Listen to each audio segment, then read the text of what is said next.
Data mingguan Satgas Penanganan COVID-19 mencatat kasus kematian di Indonesia akibat COVID-19 di atas rata-rata kasus kematian dunia. Juru bicara Satgas Penanganan COVID-19 mengingatkan warga untuk tetap waspada dan tidak lengah di tengah masih tingginya kasus kematian.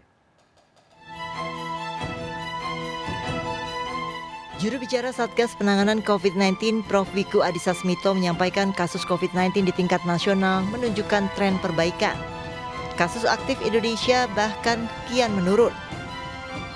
Data Satgas Penanganan COVID-19 per 29 Agustus 2021, persentase kasus aktif di tanah air berada di angka 5,34% atau di bawah rata-rata dunia sebesar 8,56%. Angka kasus aktif Indonesia bahkan 4 kali lipat lebih rendah dibandingkan dengan negara dengan kasus aktif tinggi seperti Amerika Serikat dan Inggris. Presentasi kasus aktif Indonesia bahkan lebih rendah 3 kali lipat dibandingkan dengan negara Asia lainnya seperti Jepang dan Malaysia.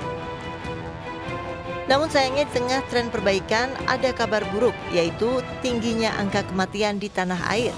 Data Satgas Penanganan COVID-19 mencatat presentasi kematian di tanah air masih konsisten berada di atas rata-rata dunia sejak 2020 lalu, yaitu 3,24%. Sementara kasus kematian rata-rata dunia sebesar 2,08%. Kasus kematian tertinggi disumbangkan 10 provinsi, diantaranya yaitu Jawa Timur, Jawa Barat, Jawa Tengah, Bali, Sumatera Utara, Kalimantan Timur, dan Daerah Istimewa Yogyakarta. Juru bicara Satgas Penanganan COVID-19 meminta tren perbaikan kasus serta pelonggaran aktivitas di berbagai sektor bukan menjadi alasan warga untuk lengah dan mengabaikan protokol kesehatan, mengingat kasus kematian di tanah air masih tinggi. Kualitas pelayanan kesehatan di provinsi-provinsi ini sudah ditingkatkan, namun kematian tetap belum dapat ditekan. Hal ini dapat terjadi karena penanganan warga yang terkena COVID-19 tidak dilakukan dengan sigap dan cepat, atau karena masih adanya warga yang melakukan isolasi mandiri.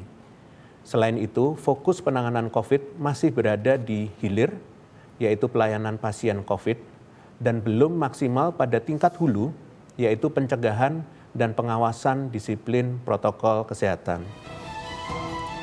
Warga diminta untuk tetap disiplin menerapkan protokol kesehatan untuk memutus rantai penyebaran COVID-19 sekaligus menekan angka kematian. Tim Liputan iNews melaporkan.